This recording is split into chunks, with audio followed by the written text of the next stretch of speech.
Espectros, apariciones, fantasmas, objetos que se mueven solos, situaciones que parecen inexplicables. Tal vez uno de los casos paranormales más conocidos en la historia, gracias a sus libros y películas.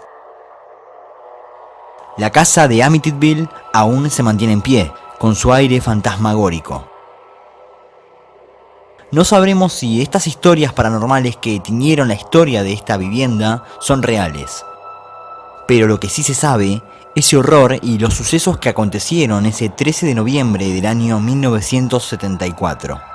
Un horror aún mayor a historias paranormales, una pesadilla brutal. En la noche del 13 de noviembre del año 1974, Ronald DeFeo, de 23 años, entró a un bar en el pueblo de Amityville. Se lo veía preocupado y atemorizado. Todos lo observaron de inmediato. Ronald mencionó con voz temblorosa que unos hombres habían ingresado a su vivienda y habían disparado a sus padres. Varios clientes del bar acompañaron a Ronald a la casa de su familia.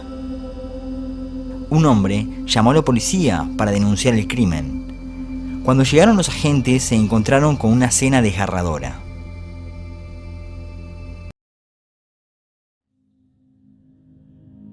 Ronald DeFeo nació el 26 de septiembre del año 1951. Fue el mayor de 5 hermanos. Su padre fue un hombre violento. En ocasiones les despertaba ataques de ira. Ronald creció entre las peleas y las disputas de sus padres. A estos enfrentamientos que marcaron al niño se sumaron otros problemas. Cuando era pequeño sufría sobrepeso. Esto le hizo ser objeto de insultos y burlas en la escuela. Todos estos detalles fueron decisivos para que desarrollara un comportamiento violento.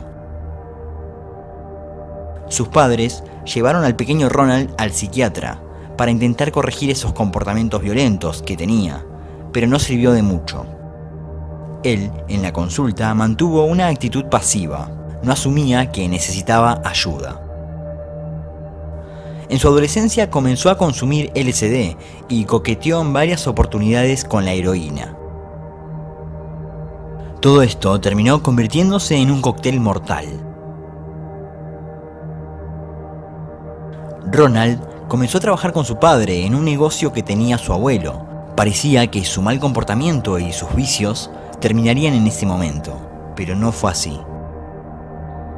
Unas semanas antes de la tragedia de la familia, Ronald fue enviado a hacer unos negocios como empleado donde trabajaba. Tenía que depositar una gran cantidad de dinero en el banco. Pero en lugar de esto, fingió que le habían robado y se quedó con el dinero. Su abuelo puso una denuncia. En vez de reconocer los hechos, Ronald se puso tenso e irritable con los agentes. Esto derivó en un enfrentamiento entre el padre y el hijo. El padre se dio cuenta de que su hijo no cooperaba suficientemente con la policía y le exigió saber por qué. Este enfrentamiento fue el puntapié para que Robert comience a fantasear sobre cómo podía liberarse de su familia para siempre. Sus fantasías las haría realidad.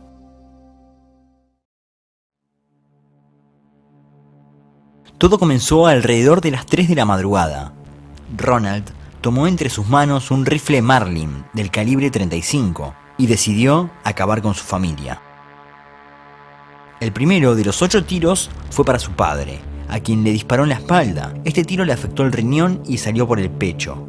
Ronald afectó un segundo disparo que le perforó la base de la espina dorsal y que se alojó en el cuello.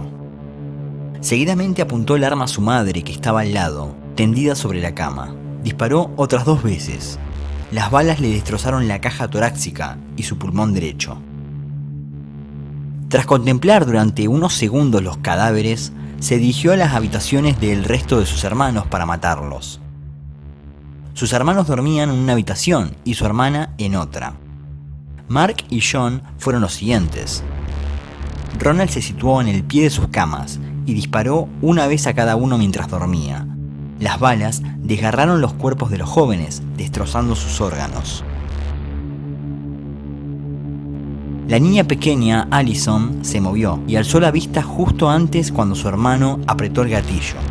Estaba despierta cuando murió.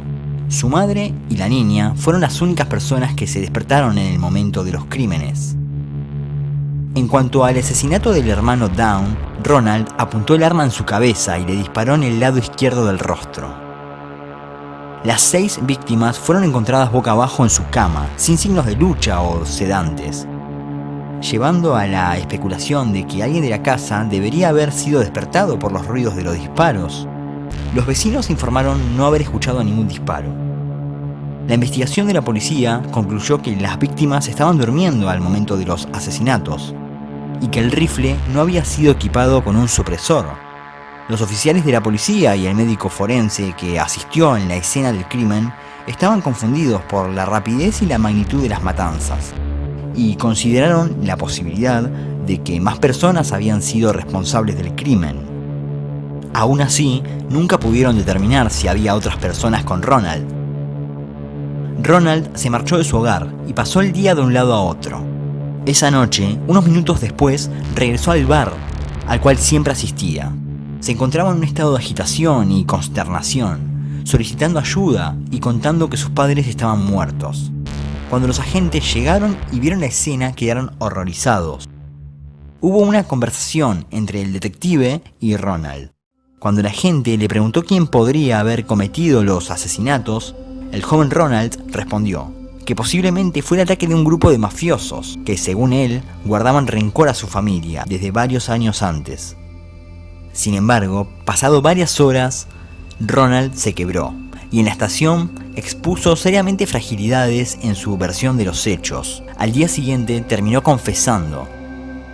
Le dijo a los detectives: una vez que comencé, no pude detenerme. Todo pasó muy rápido.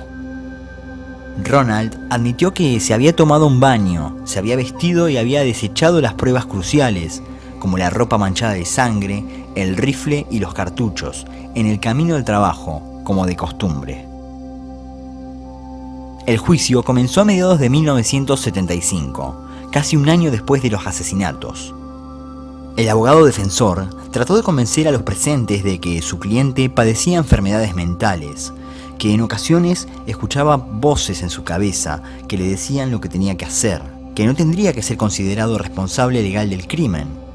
El 21 de noviembre de 1975, Ronald DeFeo fue encontrado culpable de 6 cargos de asesinato en segundo grado, y el 4 de diciembre de 1975, el juez sentenció a Ronald a 6 penas de muerte consecutivas. 13 meses después de los asesinatos, la casa ya tenía nuevos dueños. La familia Lutz. A pesar de las dificultades que suponía vender una casa que ha sido escenario de hechos tan terribles, la familia Lutz se había instalado en la soberbia casa. Pero no pasó mucho tiempo antes de que se arrepintieran. Según sus versiones, pronto empezaron a escuchar ruidos extraños. Las puertas y ventanas se abrían solas. Siempre se sentía un intenso frío dentro de la casa, aún más al lado de la chimenea. Aparecieron manchas en las paredes y siempre olía mal. No se sabe si estas experiencias fueron reales o no, pero lo que sí se sabe es que la Casa de los Horrores aún sigue en pie, para fascinación y morbo de los espectadores.